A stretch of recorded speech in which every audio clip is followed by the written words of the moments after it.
Literally everyone clocks his tea so hard from the beginning. The nonchalance epidemic, hate that. These books are the cure. She literally slits his throat. Whoops. Hey everyone, welcome to my channel. It's Sunny. If you guys are wondering why this looks like it was filmed on a toaster, it's because I put myself on a little bit of a camera ban. Love my camera. Low-key was starting to kind of affect the way that I sound myself, and I was like, yeah, I really don't need that energy right now. So we're going back to our roots. How nostalgic. But of course I still need to talk about books. So welcome to a book rec video. I feel like I haven't filmed a book rec in such a long time, and I miss book recs so much because first of all, book rec videos are the only time that I ever dress myself properly and like get ready. Like literally, if you watch my vlogs, like in my everyday life, like I'm never dressed nicely. I never do my hair, but I always have a fun time like trying to match the concept of the book rec video, and genuinely it's actually one of the only times that I actually use the clothes in my closet, and I'm like, yeah, maybe I should do that. But anyway, I haven't never done my hair like this before, so is it giving Outer Banks or is it giving praying mantis? The answer lies with you guys. Anyway, I'm really excited for this book rec video. The trope is he falls first. Insert the clip of SZA saying that men are not the prize, and I'm gonna say that again. Men are not the catch, and I want to say that again. But however, y'all are beautiful. Good for y'all. Just a boy who is like so down bad, down ugly, down horrendous is gonna do it for me every single time. Like, because literally men are fictional creatures, so much better in theory than in practice, you know? But the one time that I will give men the roses, and it's gonna be the one time I will deny it, okay? I will literally block you. But the one time that I will give men the roses, I love when men are like so earnest, really unapologetically, like 10 toes down, because they're so obsessed with this girl. And I'm like, literally, period, as you should. She's a goddess and you are just Ken. The yearning. Okay, gotta yearn to earn. I've compiled a list and literally bring this back because men used to go to war. Nonchalant men are out in 2025, 2026, and thus forever. Panem today, Panem tomorrow, Panem forever. Okay, let's get started. The first book I recommend is a adult romance book, but there's no spice in it if you guys are not. Actually, none of these have spice in them. Bonus points if you're like me. So the first book is The Love Haters by Catherine Center. This book was so good, and the man in it was so good. And the setting, it takes place in Key West, where I don't even know where Key West is, but the vibes were so there, and I was like, maybe I need to be looking for YYZ to Key West ASAP Rocky. Wait a second, it's in Florida? I literally was just in Florida, and by just I do mean it was many weeks ago. I was in Fort Lauderdale with my friend. How fun. We made a game of people guessing where we're from, ethnicity wise. Dicey game, but I gave everyone a pass if they pass the vibe check. Our main character, she's a girl named Katie. Also, this is single POV, which is my favorite. Single POV over dual POV every single time. The single POV has to be from the woman's point of view, because first of all, I don't really care about them. I actually think single POV made this book so good. I think she's a videographer, is that what it's called, at her company. They're like really downsizing. I'm pretty sure she's like on the chopping block, and so she's like kind of screaming, crying, throwing up. One of her coworkers says, hey, you should go to Key West and do the promo video for the Coast Guard. This is gonna be a good way to make sure that the company lets you stay. And she is really desperate, and even though she can't swim, she lies.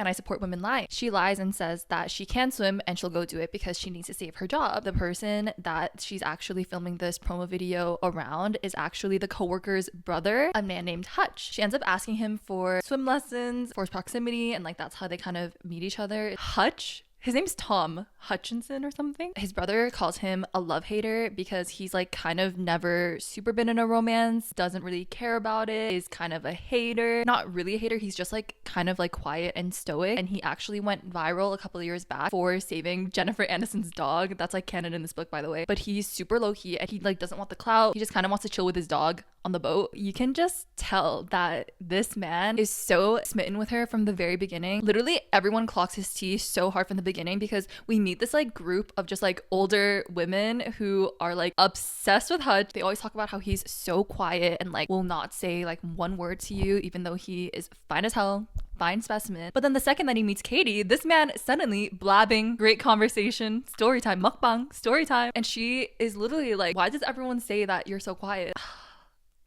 I like the fact that Katie was very like, yeah, he's hot, but she was like not head over heels, which that's the key for this trope. He has to be down bad for her, but she has to be a little bit more chill about it. Like I feel like that's how this works. Like, you know, that thing where like the guy always has to like the girl more, like because Katie has bigger fish to fry, and it's her career, her finances, and the fact that she has also been burned before in the past, and so she's really not here to like find a man, not here to date anyone. And so even though she's like, yeah, he's lovely, he's great, he's literally perfect, she is not like, yeah, I need to date him. She's more just like, yeah, I need to like get this done. And she has like other other things on her mind, and that's kind of in the forefront of the POV that you're reading, but then in the background you're like, hey, that man is obsessed with her, as he should be. Love this book, love this author. Actually, perfect segue, mall cop segue to the next book, because it's actually by the same author, but it's just like an older book, and it actually got made into a movie on Netflix, Happiness for Beginners. I feel like it's technically age gap, but the age thing was like not part of the story at all, so like, you know, but it's like a 10-year age gap. Our girl Helen, she is fresh out of like a breakup, a divorce, I think, and so because of that she decides to sign up for this 3-week intense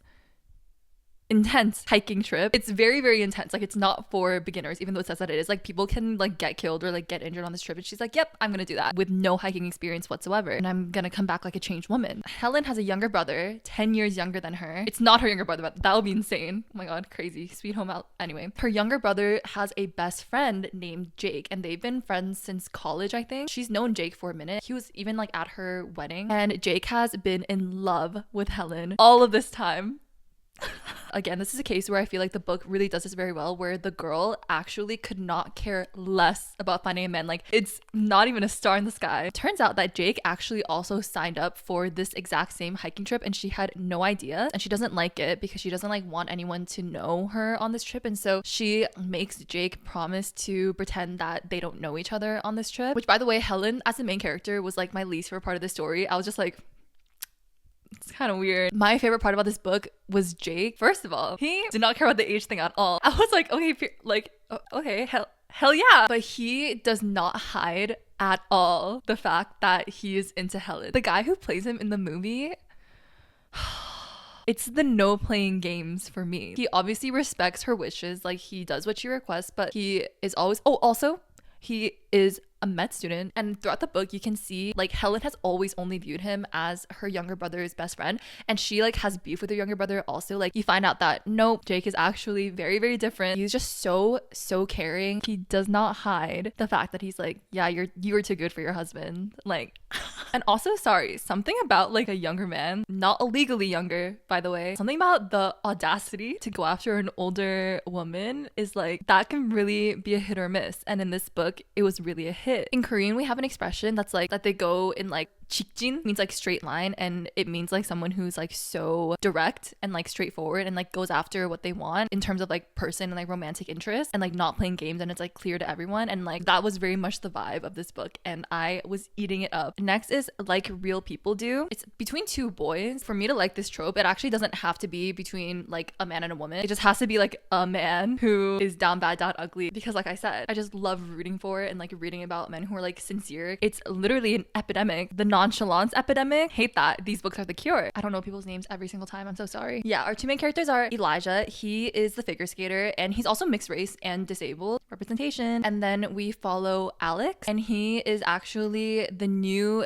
captain of like the professional, like the NHL team, which is crazy because he's really, really young. He's like 18 or something. Imagine an 18-year-old. I'm like, fetus. He's like super famous, has a lot of clout. They're like on the same campus, I think, or like the same area or like same rink or something. Just by chance, Elijah is like fully out, but Alex totally is not. He's like so in the closet. No one on his team knows. Like, just by chance, one time Elijah and Alex, they run into each other at the rink, and randomly Alex is just like, hey, like, do you want to be friends? Like, can we hang out? And Elijah's like, what? In his mind, he like could not be further from like this hockey big man on campus, like hockey captain Alex. Elijah's also like, yeah, this man's like the straightest man I've ever seen. Like, in this scenario, Alex is like the he falls first, and then Elijah is like the really romance is like the furthest thing from his mind, completely oblivious. He's just kind of like, okay, yeah, you know what, hell yeah. So he and Alex like end up just like hanging out and like becoming friends. Even Elijah's like, this is really random, but of course it's because Alex was immediately intrigued by Elijah. Like, from my POV when I was reading it, I was just like, oh, I feel like it might be his way of like feeling safe, because he already knows that Elijah's out, and like being able to maybe explore. Oh my god, not me speaking. I'm just a random girl in her bedroom. I'm not gonna speak for all these little closeted hockey players. But yeah, it's a very like unlikely duo, which I really loved, and they're super compatible actually, and it's a really cute like friends to lovers. Anyway, the next book that I have to talk about is probably my favorite book of 2020 2025, I think. It's Watch Me by Tahereh Mafi. Actually, the definition of He Falls First. If you know Tahereh Mafi, you know that her books are like dystopia, fantasy, but like romance is a really big part of it without being like just a romance, which I really like. I think this is the start of a follow-up book series to the Shatter Me book series. You don't have to have read that series. Anyway, the main character in this book is actually the main character from the first book's little brother. His name is James. First of all,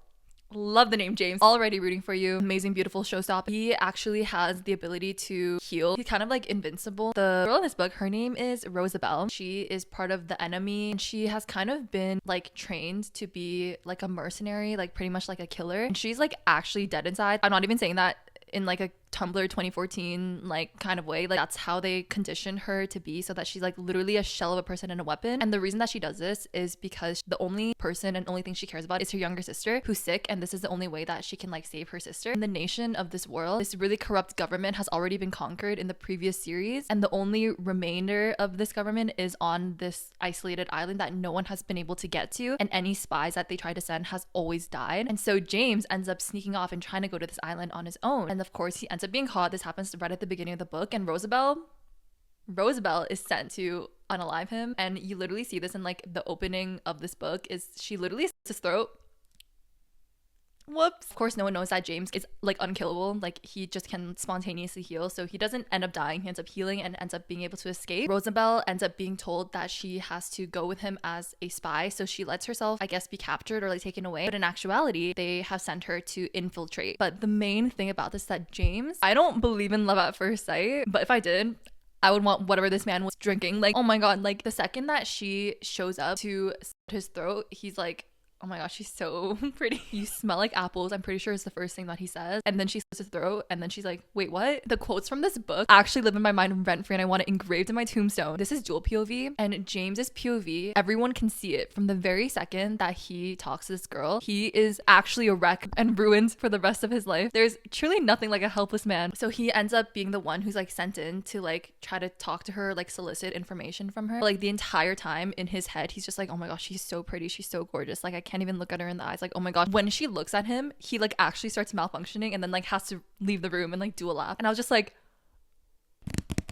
ASMR. Sorry, you're sitting on books right now. He is obsessed with her. She is so beautiful, and like she doesn't know it / like doesn't care, because again, she's like so fried, and that's why she again fulfills this part of the trope where she is super like not like nonchalant, but like genuinely doesn't care about a romance and like is not here to like bag a man at all, because of like so much of the inner work that she has to do. She has to do a lot of rewiring her brain, and it's like really painful for her, because the reason why she pretty much shut down, oh my God, literally, The Vampire Diaries shut down her humanity. Cue Nina Dobrev. The catalyst for that all to happen is James himself, because he's such a golden retriever, so nice, and is like breaking through her walls. It like literally starts short-circuiting her brain, and she's just like, oh my gosh, like this is what it feels like to be cared for. This is what kindness feels like. Can't wait for the rest of the series to come out. Oh, by the way, nothing happens between them in this book, which is the best. The last book that I have to talk about is A 5-Minute Life by Emma Scott. Again, I need to remember what these people's names are. Okay, so this book follows our main character. He's a regular dude riding a motorcycle and a leather jacket named Jim, which first of all, I feel like that's the reason why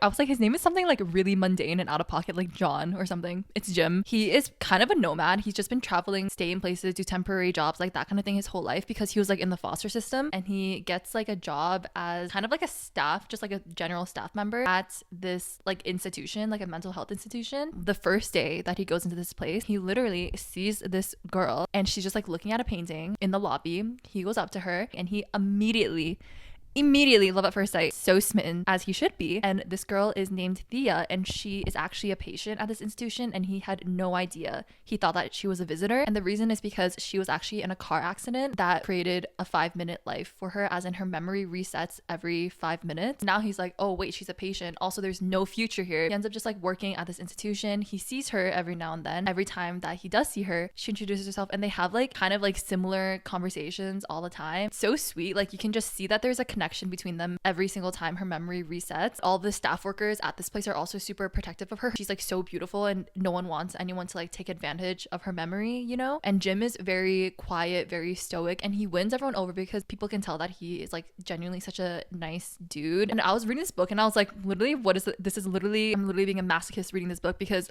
truly, like, I'm on Jim's wavelength. Like, what even is the point? Like, there's no future here. This is the most unrealistic part of this book. Suspension of disbelief, like crazy. But something happens in the middle of this book that kind of changes things. And of all people, it's Jim, who is not a medical expert at all, nor is he a professional. I'm not gonna spoil what it is, but reading this kind of book really makes me think like, oh, maybe this does happen. Like, just like serendipitous, crazy connections between people, like they did, like before social media was invented, and like people would like talk to each other in art galleries or like sitting next to each other on the bus, like in the olden days, you know? I think it's so sweet when that happens, and like the man is just like so like egregiously, unapologetically like pursuing. That's what this gave off. Anyway, I love this book. Oh my god, the sun is gone. Also, it's really gloomy and snowy, so there wasn't even that much sun to begin with, so thank you. I know this looks like it was from a Casio calculator, but anyway, that's the last book on this book recommendation list. I hope you guys enjoyed. Please go read these books if you haven't already. They're so, if you're like me, you are gonna eat it up. Please tell me all about it. Anyway, that's gonna be all for this video. Hope you guys enjoyed. Thank you for your patience during my camera ban.